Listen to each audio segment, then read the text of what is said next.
Sunday tea time drama now on BBC1 and the concluding part of Children of the New Forest. Charlie Bucket sets off on the stickiest journey imaginable. Classic Roald Dahl fantasy Willy Wonka and the Chocolate Factory on BBC2 in half an hour.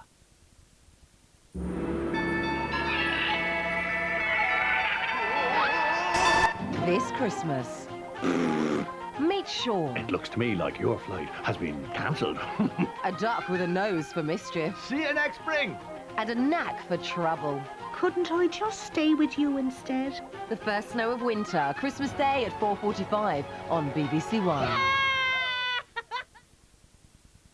A musical celebration of Christmas, songs of praise from Winchester Cathedral with Harry Seacombe in 25 minutes. Before that, here on BBC1, the news with Clarence Mitchell. The time is 5:15.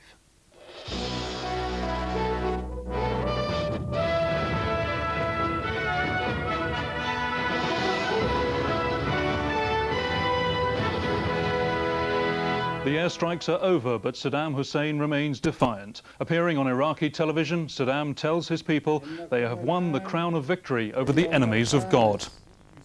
But Tony Blair warns him there'll be further military action if Iraq continues to defy the UN over its weapons program.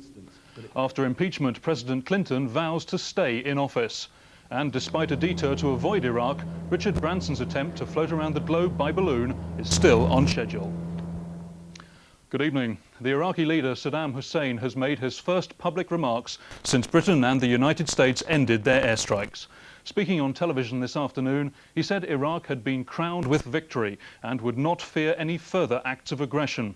Earlier, Tony Blair said the military offensive had achieved its aims and severely set back Saddam Hussein's ability to produce chemical and biological weapons.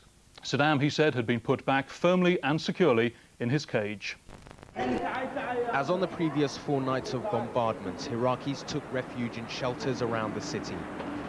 After the all-clear was given at dawn, they emerged. For many, it had become a ritual. The latest attacks have also caused civilian damage.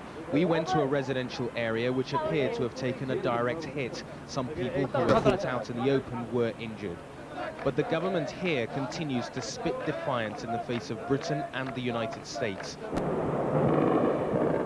Even during the bombing last night, some anti-aircraft units appeared to fire celebratory shots 1 minute after President Clinton had been impeached. Barely hours after Tony Blair's comments today, the Iraqi leader Saddam Hussein also made a television address. He said Iraq's resistance was an example to the Arab and Muslim world. You have been victorious. You have been crowned with the crown of victory. That is recognized even by your infidel enemies. Your victory made even the weak Arabs wake up and feel proud. Amongst ordinary Iraqis, there is now a sense of bewilderment and a fear about what the future holds. There's also real disappointment with British and American policy.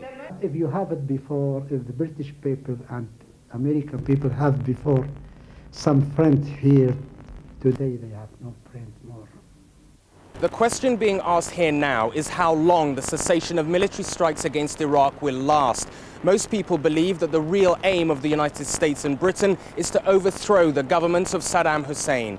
If that is the case, they believe that it is only a matter of time before military attacks are resumed again. Raghi Omar, BBC News, Baghdad.